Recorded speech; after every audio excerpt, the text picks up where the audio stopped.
Hey, what's going on, everybody? Noah here. Welcome to my channel. Ignore the laundry in the back. I wanted to make a ramble video before everybody got this out, and it was too late, and I did not feel like cleaning my room for it, so we're just not going to talk about it, alright? But anyways, I wanted to talk about The Boys finale today because I've heard a lot of polarizing takes on it, whether people really liked it or people absolutely hated it and thought it was the worst finale of all time, and I think I fall somewhere in the middle, so I wanted to explain that a little bit. I don't have a script, so these thoughts might be kind of all over the place, so bear with me. If I do make more videos, I will try to script them out and edit them and all that jazz. That this is a pretty universal take, but I think that a lot of people agree that the boys really hit its stride in season 3. It really felt like that season was just airtight with all the character work and all the action. The action was really good in that season, and just where things were headed, where Homelander was starting to snap just more and more. And by the end of the season, is that the season he killed the supporter? I think it is. And so I think a lot of people figured that, like, oh, okay, Homelander's gonna start going crazy now, and that felt satisfying. Like, it felt like fourth season really could have been the end season. I also think that there needed to be more tension overall in the season with what Homelander was going to do, because I think that him taking over the presidency and killing the president and stuff like that is arguably more powerful than like trying to just take out cities or whatever, or people that don't support him. But I don't think that it shows the right thing. I think it would have been much better if Homelander completely snapped. There was no more people getting screen time around him, so completely cut out the Deep, completely cut out Baxley and all those people, and just have him be completely insane. Like, genuinely, for the whole season, he should have just lost his shit and been. It should have been a race to see if they can kill Homelander before he causes all this destruction, instead of can we kill him before he gets to V1 and becomes immortal, because that really just feels like, oh, if he becomes immortal, then the show's never going to end. That a huge part of season 3 feeling so grand in scale is how focused on our main cast it is, with them getting superpowers and having their arcs with addiction and all that stuff. I feel like that season just felt a lot more personal, and like there was actually a lot of growth within the characters. Whereas this season, it felt like, since they've stretched it out for so long, that we had to have a lot of focus on these side characters, or characters who I don't think much people really care about. Like, who's tuning into the new episode of The Boys to see 10 to 20 minutes of Ashley versus Baxley, or like the priest dude, or even Firecracker. While I don't hate any of the Firecracker stuff, and I thought their ending was pretty good. Who is this for? Like I don't think that Homelander needed another love interest this far into the show. I don't think that her hooking up with Soldier Boy really did anything to further any points besides maybe making Homelander look bad. And like, he lost Firecracker. He already really wasn't into Firecracker that much anymore. It's definitely a feeling that started to linger, was we were running out of things to do with our main cast, and so we were having to end the final season on just wrapping up side character things, and it's just not something I ever cared for.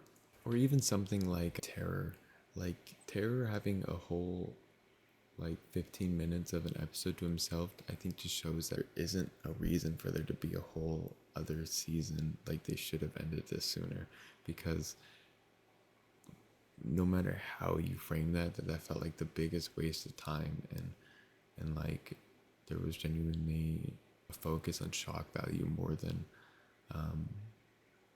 creating a finale. And that's how the show feels now. That's how the universe feels now. It genuinely feels like something made by Vought. His death, I liked. I think it was pretty faithful to the comics, but I also don't really know what a lot of people were expecting. I think it would have been awful if he won, and I don't think that it needed to be this super drawn out battle, because I think that they could have killed him back in season 2, season 3, and it honestly felt like the story was just dragging for him to constantly run away, or for him not to be killed. And that's like the main mission. And so his his fall into snapping, not being as aggressive, and then also them not really, like, he honestly gets more powerful before they even do anything to him. I think that that's a little bit disappointing. Because I don't think that him getting the V1 makes him more intimidating when Soldier Boy's around the whole time, or when as soon as Kimiko gets powers, it's like, oh, okay, well, that's exactly how they're gonna do it. Like, there's really no surprise. But I do think that Homelander becoming a coward as soon as he loses his powers is something that worked really well. Yeah, like it left me satisfied in this villain's downfall. And it honestly left me more surprised that after this we start to focus on Butcher's ending, because Butcher is just as bad as a person as Homelander, and for the show to admit that and give him a separate, almost half the episode actually, I thought that was cool. I think that was necessary, and I think that gave all the characters more of a solid ending. Like, it really seems like this was the end. And so Huey, everything in that interaction I really liked. I think Butcher not being mad in his death, but saying that he doesn't know what to do, and Huey telling him he doesn't have to do anything. That's a really cute moment. Like, that's all I could have really asked for from this finale. The Gen V characters are probably people's biggest problem with the season, and I didn't watch that, unfortunately. But I always thought that it was really weird that The Boys, a parody show on superhero shows, was starting to milk itself. And I felt that way by them continuing the show, not even by making all these spin-offs. So I wasn't going to check them out. But while I can understand why people are upset with a character like Murray getting introduced and being so strong and not being used at all, I would have been insanely disappointed if a character from another show came over and was the ultimate solution to killing Homelander, and when that just seems so out of place for this world and the series. So while I understand people's frustration with that was never something that really bugged me. I honestly was more bugged by the fact that they were even set up in the first place. I also don't blame watchers for being disappointed that Gen V didn't show up, because season 4 has Gen V characters kidnap the boys. Like, that's literally where they were taking the show, and then, or leading people on to take the show as a finale, just to do nothing with it. Like, I completely understand why people are upset. I think the deep stuff was good. I know that's something a lot of people were waiting on, and I knew about. I think Bro should have died back in like season 2, honestly. That's where I see a huge divide in the fan base. I can understand why people think he's funny, but for me, he's always just been really weird and freaky and never really fit into like the main story, in my opinion. He always was just doing his own thing and being Homelander's sidekick, but like a joke. And he gets so much screen time that it's like, all right, well, if you don't like this joke, you gotta suck it up, because it's like a good fourth of every episode. All the characters' finales are pretty predictable but good. Huey starting a radio store and settling down with Starlight was good.